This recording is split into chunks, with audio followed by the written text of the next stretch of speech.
just you get to choose. Right? Like here's the scenario. The environment gives us something which can be perceived as negative, can be perceived as not working, can be perceived as problematic. The world's ending. But we get to choose to see it like that, or we get to choose to see it as an opportunity. So clearly that it's my responsibility now to do that for other people. If I have information and, other people's success is my success and vice versa. Because you know what? Like, the challenges or the roadblocks are the journey themselves. There's no big things. It's all little things compounding on top of each other.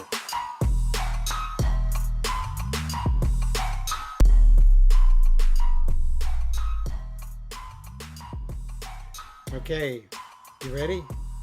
Absolutely. We're following up episode 157. This will be the next edition of that episode. All right. So we had we actually had two episodes that we merged together into one, and it was about diversity and equity and inclusion. And today we wanted to actually get into the tools, how to use the tools, and how do you know when you need to use the tools, correct? Yeah, maybe just share a definition. Like, what do you mean by tools? What are the tools? So the two tools that I think we referred to in the previous episode was the fool's choice and then projection dissolving, and then using those two together. So recognizing when we're projecting, recognizing when someone's projecting on us, and then saying, okay, well, this isn't good for either one of us. So how do I get to a place where I feel I'm not losing my energy, I'm not giving my power away, and we can have a healthy dialogue. So nobody feels unsafe, nobody feels threatened. It's just essentially exchanging energy back and forth, creating greater meaning. Love it. Right? Mm-hmm. So I think it's helpful to talk about what the tools are and when it's necessary to use them, or how do you use them in a conversation. So why don't you share an example, and I'll share an example of when you feel like you're hesitant to say what you feel. Like, can you give me an example of you're afraid maybe I'll say the wrong thing? Can you give me an example of that? Yeah, is it related to our last conversation in the episode, or just in general, are you asking? I think it can just be in general. Okay. Where I'm like hesitant to speak authentically and concerned about how others might perceive my speech. Is that how I think about this? Yeah, just think about a situation where you felt somewhat, not sure, it's maybe too risky for me to say how I feel. For my street hockey organization that I belong to, we have a board of executives, and there's an individual on there that can be long-winded from time to time. I don't think he's aware of it. So the rest of us are just kind of waiting for him to speak, and we all kind of wish someone would tell him that he's being long-winded. Okay, that's a great example. So imagine yourself in that scenario where you're waiting for your turn. Examine how your body feels and tell me if you feel, do you feel energy stuck anywhere? I feel really restless, like I'm antsy, like I can't sit still. Okay. And I think it's because of the urge to speak or to say something or to cut him off. So there's a part of you that wants to say shut up or something similar, right? Yeah, just make him be aware of what he's doing, right? Yeah. Yes. Do you realize that you're just going on and on and on? Right. right? Okay. Right. So that's an example of when um, the physiology of your body, you're shut down. You're not able to articulate, express what you want. Is that Yeah, correct? that's accurate. Yes. Okay. So that's when you know it's time for a tool. Okay. Mhm. So what I would do is first of all ask, am I giving my power to this guy? Like, am I actually giving him my energy? It doesn't feel like it energetically, but he has the power because he's the one speaking and no one will say anything to him. It's almost like people are afraid to approach him Yeah. about So it. it feels like he has the power. So Yes. let's try right now to see if that's true. We'll test whether or not there's been projection here on your part. So I want you to close your eyes and imagine his presence. Hmm. And is it huge? Is it gigantic, bigger than life presence? Is that what it is? What does it look like? Yeah, it feels like there's a lot of headspace being taken up thinking about the situation because it comes up continually. So, how does his energy field look compared to yours? When you put the two energy fields next to each other, is his bigger than yours? Is it larger? Yes. Yeah. Okay. So, there has been some projection of your part. It's unconscious. So, the way the tool works is you basically literally suck all of your energy back into your heart. So if you can close your eyes and imagine his bigger than life energy field, So just imagine you sucking back your energy. that's the indicator of if his energy feels bigger than mine, then I've given away my energy to him. Yeah, some Okay. of your Do you, power. real quick before we do that, do you have any tips for, we practice this, right? So we've done this from time to time. Somebody who may not Yeah. have practiced this before, how do you envision energy, or how do you think about that? How do you envision it? It's if you just ask to see energy, you can typically see it. Like you could typically see colors or uh, sometimes it's dark.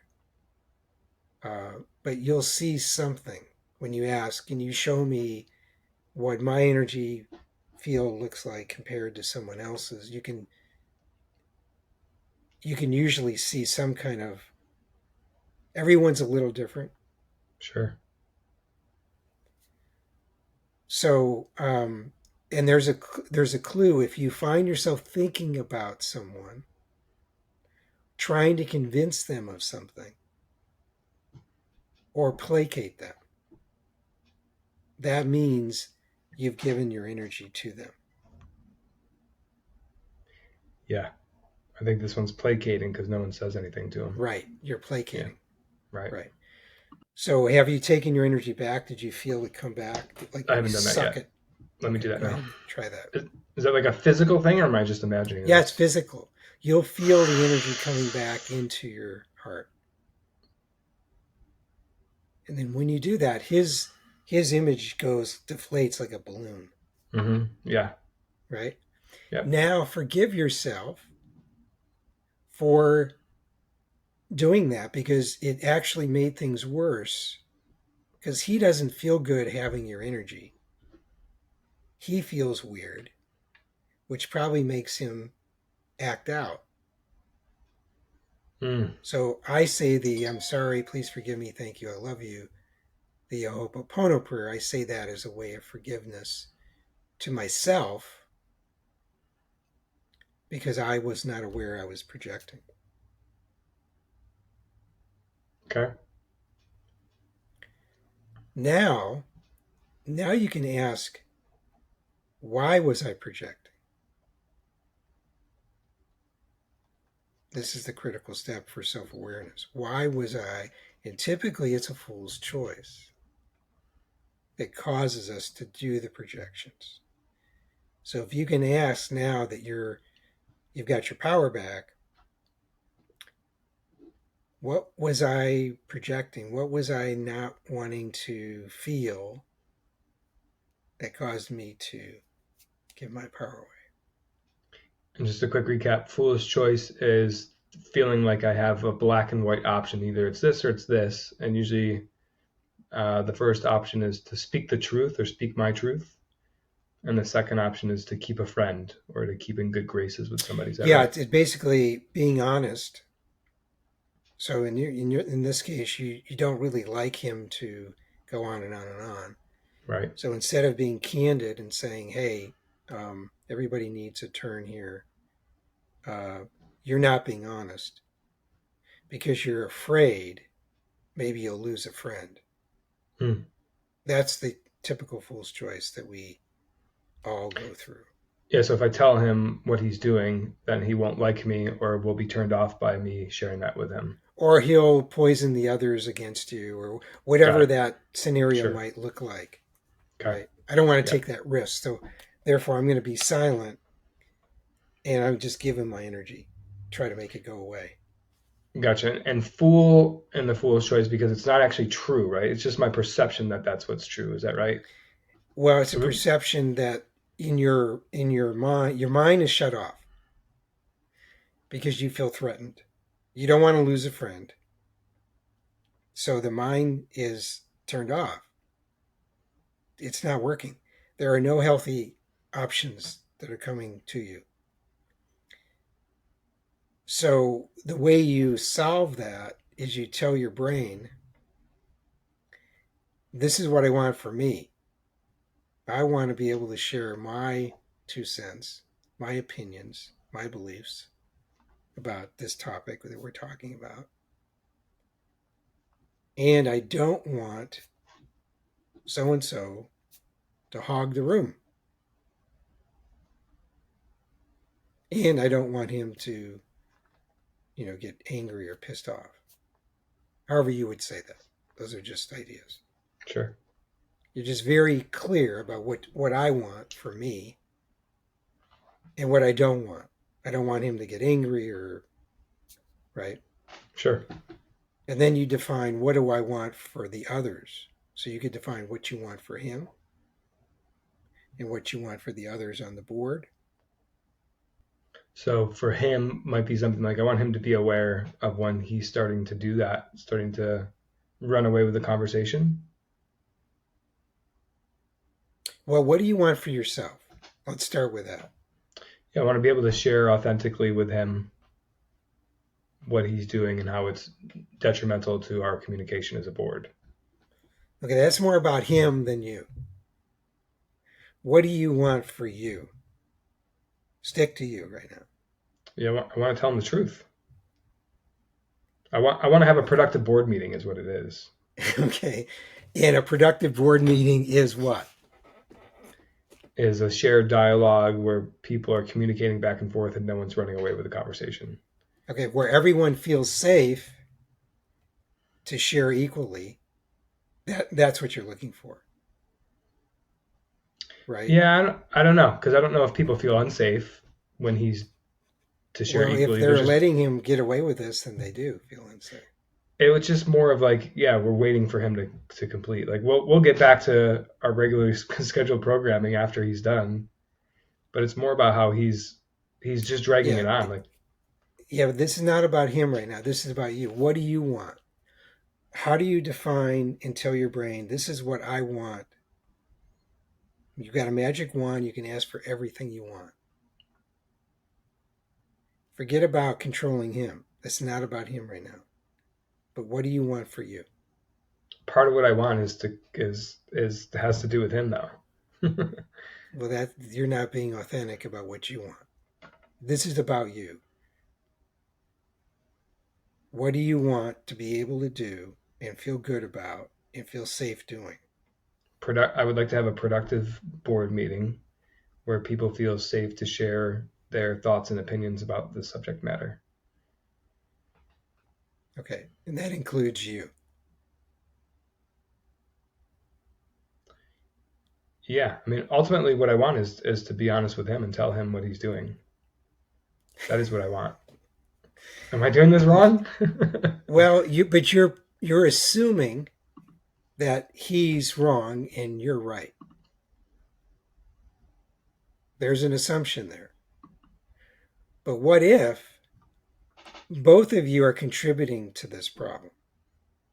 In which case, you wouldn't want to say, hey, do you realize what you're doing? How is that going to cause him to react? Probably shut down. Be angry. Shut down. Yeah. And then you don't have the shared meaning that you want. Right. So if you break it down into pieces, what I want for me is I want to feel safe to be candid from my heart and express how I feel, regardless of how anyone feels.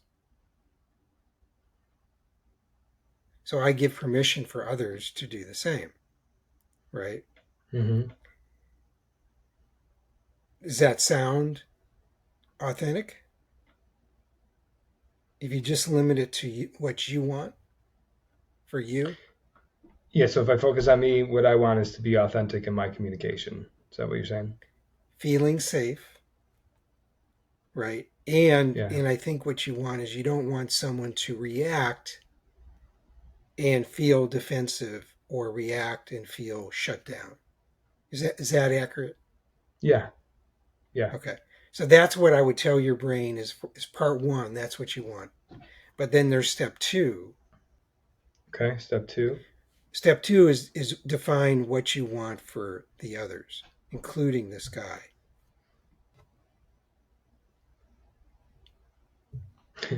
Okay. And typically, the more you do this exercise, the more I typically say, I just want for them what I want for me. I want them to feel safe, to be candid, not shut down. And I don't want the others to be defensive. Are we addressing the actual thing, though? We will, if we can get done with the step three. Okay. You want to go right to the you're right, you're wrong kind of thing, and that's not how you solve anything. Well, it just seems so obvious in this, like we all see it and doesn't. That's the thing. It's not obvious to him. Right. Well, that's true. Right? He's got some blind spots. Well, so when I define what I want for him, though. What did you say? Well, if I do what you just mentioned of like him sharing authentically without any fears, he's already doing that. He's doing that too much, it feels like. But are people shutting down? Yes. Yes. So what you want for others is that everyone remains emotionally connected and no one shuts down. That's really what you want. Everyone feels safe, stays in their heart, right? Yeah. Okay. Step three is what do you want for the relationships? And there's two ingredients that should be included. One is mutual respect, so you respect the other's opinions, regardless of if they're crazy or not, because everyone needs to be heard. And then some form of shared purpose. Okay. So then once you've finished all those three ingredients, then you tell your brain, okay, I need you to solve this complex problem because I want everything. I want what I want for me, what I want for others, what I want for the relationships. I want it all. All right. Can we just recap real quick? Yeah, well, go through and tell your brain this is what you want. Well, I just want to make sure I understand correctly. So what I want for me, what I'm doing is defining what I want and don't want. Same thing for others, what I want for them and what I don't want for them. No, you said what I want for him and what I want for others too, right? Yeah, you can define what you don't want for others too. Like you don't want them to shut down. You don't want them to get defensive. Okay. And then the third part is the relationships. And you said some sort of mutual respect. And then a second part is a shared purpose. Right. So is that what it is, or do I define what the mutual respect is? Well, the more you can define everything, the better. So if you can define mutual respect as everybody has, 3 minutes to share their opinions, and Mm-hmm. maybe you come up with new bylaws, right? Who knows Mm-hmm. what the solution is going to be? But everybody feels heard, and there's no one that doesn't feel heard. That would be Okay. mutual respect, right? And then the shared purpose, that should be easy for you because you're all coming together. This organization is for kids, and whatever that shared goal is or vision that you have for the community, for the organization, that's your shared purpose, Okay. right?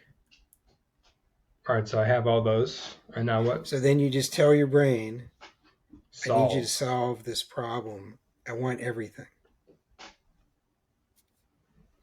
Okay. And then what? I just get insights and answers? Then you should very shortly feel that you're not shut down anymore. And you should feel options, the healthy options for dialogue, where you don't feel threatened. Is that correct? What do you mean by healthy options for dialogue? Just, you're not concerned. You know how you can approach it in a way where it's respectful and you're honoring yourself and your need to express yourself. So yeah. All right. So what you're saying is all these things would come true. What my intentions were for me, what I wanted, what I don't want, what I wanted for him, what I don't want for him and others, and then a mutual respect and a shared purpose. And what should happen is that I'm able to check all those boxes with some options. Yeah, you should feel a different perspective now. Instead of silence or being forceful, hey, buddy, shut up. Instead of those are the only two options, now you should actually feel, oh, wow, there's a lot of options here. Mm. It creates more vision, more clarity about unlimited options about how to solve the problem. Yeah, I get that. Do you feel any of that? Yeah. Mm-hmm. Do you mean like emotionally? Whatever. Do you actually feel clearer about, oh, I know exactly what I could say? Yeah, I had ideas that come through. First and foremost, the first thing that came through is that this is all a virtual board meeting. We could have one in person where we're going to be in tune with each other's body language and like more better connected because we're all there together. I think that would solve a lot of these problems. There you go. That's a great example. Yeah. Yeah. So maybe a good follow-up, because we're out of time, is the next one we do is after your board meeting, and you can report back, how did it work? I like that. Right. That's a good idea. Yeah. Thanks, Coach. This is good. Yeah, thank you. Rob will help us with the progress here of all the different steps. So appreciate that. All right. See you next time.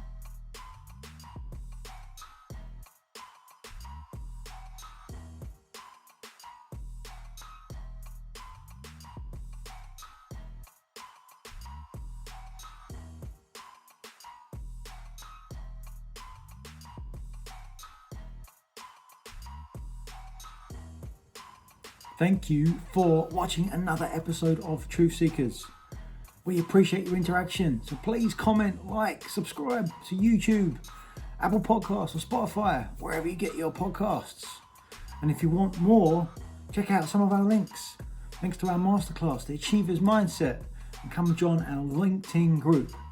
And what do you want to see more of? Remember, we're here to share the simple secrets of successful. So help us do that. What do you want to see? What do you want to see more of?